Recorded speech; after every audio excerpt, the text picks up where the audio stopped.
Oi, eu sou o Josué, faço parte do PE de Computação e continuando nossa série de preparação para o CI, o assunto de hoje é condicionais e laços.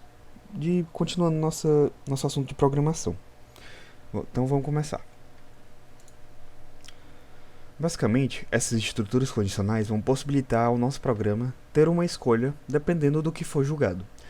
Por exemplo, caso você peça um número como entrada e deseje imprimir uma mensagem se esse número for maior do que 10, essas estruturas vão te ajudar a fazer isso. Vamos entender o funcionamento com esse diagrama aqui.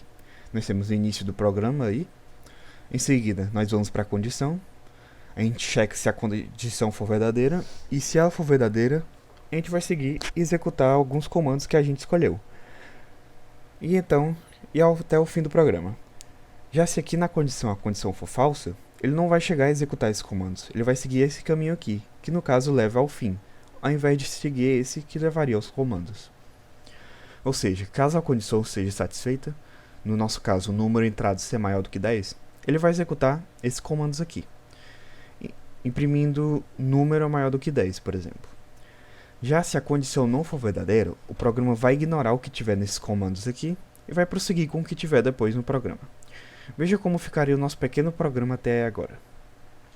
Aqui temos o início de novo, aqui a condição definida, propriamente, A maior do que B.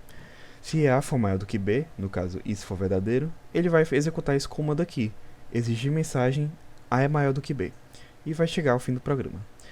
Já se essa condição for falsa, ou seja, A não for maior do que B, então ele vai seguir esse caminho aqui, chegando simplesmente ao fim do programa. Há também a possibilidade da gente executar comandos se a condição for necessariamente falsa. Aplicando a nossa situação, a gente podia imprimir uma mensagem também quando o número for menor do que 10. Veja como isso funcionaria.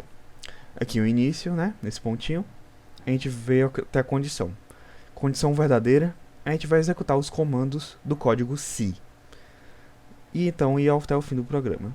Já se a condição for falsa, ao invés de simplesmente terminar o programa, a gente vai executar o que tiver no código se não. A gente vai executar os comandos do código se não.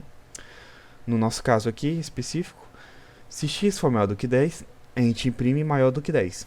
Se não, se a condição for falsa, a gente vai imprimir menor do que 10. Vamos traduzir o que a gente está falando para código. Essa estrutura pode ser resumida como se tananã, faça tananã. Se não, faça tananã. Confira alguns exemplos práticos. Se, aí a nossa condição aqui, então vai executar esse bloco de comandos aqui. Se não, se essa condição for falsa, ele vai executar esse bloco de comandos aqui ao invés. No caso, os dois blocos são iguais. Então, nesse bloco aqui, se essa condição aqui, então execute esses comandos aqui, dessa linha. Se não, se essa condição não for atendida, vou executar os comandos dessa linha. É a mesma coisa para o outro bloco. Já aqui nós temos um exemplo mais concreto ainda, com o algoritmo idade. Aqui nós inicializamos nossas variáveis, a variável idade como inteiro e a variável resultado como caractere. Aqui é o início do nosso programa. A gente começa imprimindo digite sua idade. A gente lê a idade do usuário e agora a gente entra na estrutura condicional. Se essa idade digitada pelo usuário for maior ou igual a 0 e a idade for menor ou igual a 3, então o resultado vai ser bebê. Ou seja, se a idade estiver se a idade for maior ou igual a 0 e menor ou igual a 3, então a gente classifica o usuário como bebê. Se não, se essa condição não for atendida, então se a idade for maior ou igual a 4 e a idade for menor ou igual a 10, então a gente classifica o usuário como criança. Se não, se a idade não se encaixar em nenhum dessas limitações, se a idade for maior ou igual a 11 e a idade for menor ou igual a 18, então a gente vai classificar o usuário como adolescente. Se não, se a nossa idade não se encaixar em nenhuma dessas classificações, a gente vai classificar o usuário como adulto. Em seguida, a gente tem que aplicar o fim a cada se para facilitar na leitura do nosso código. Sempre lembrando da indentação correta. No final de contas, a gente vai escrever você é 1 e aí o resultado, que é a nossa variável, que recebeu um valor dependendo da idade do usuário.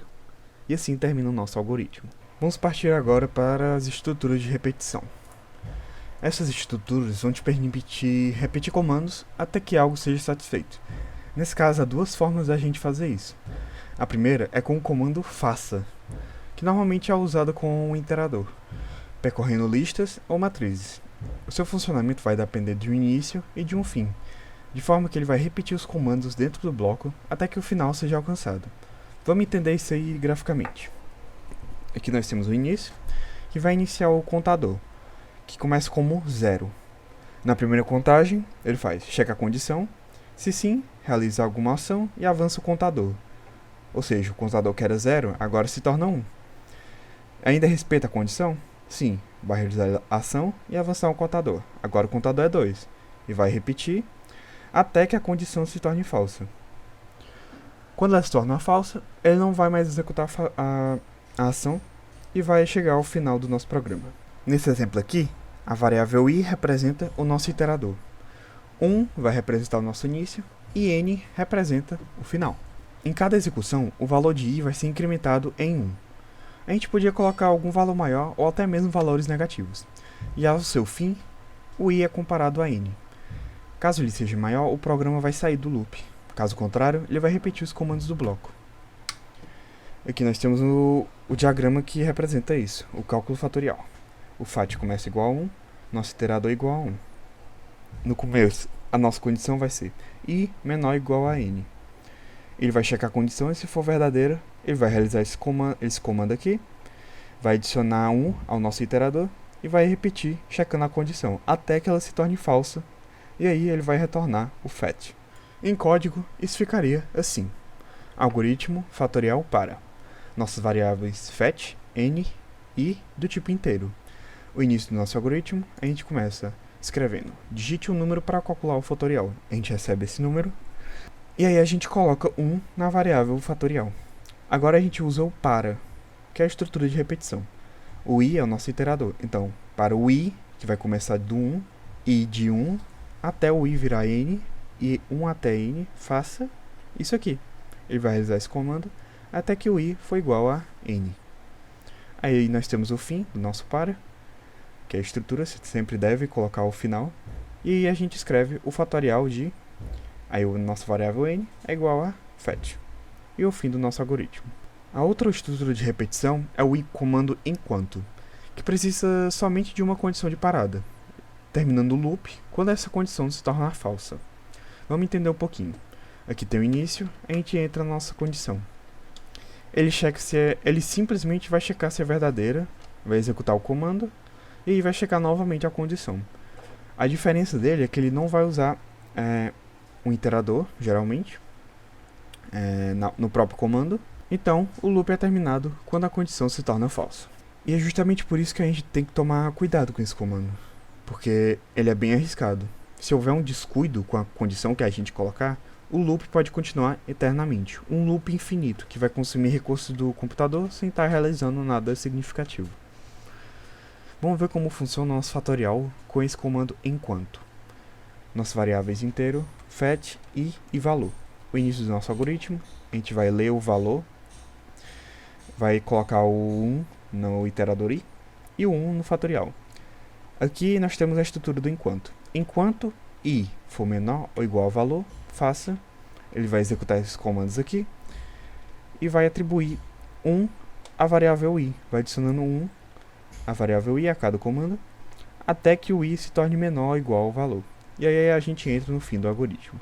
Nesse pedaço de código à direita, a gente pode perceber o quão arriscado é esse comando. Ele atribui o valor 1 ao i, mas ele nunca vai incrementar, ou seja, a variável i vai ter o mesmo valor em todas as execuções. E, por ser menor do que 10, o programa vai escrever i vale 1 infinitas vezes, porque o valor dele nunca vai estar incrementando e nunca vai terminar. Bem, esse é tudo que tinha para a aula de hoje, espero que você tenha gostado. Entre no nosso canal do Telegram, o link está na descrição, e em caso de dúvidas, você comenta aí no YouTube ou pode mandar um e-mail para a gente. Isso é tudo e tchau, tchau.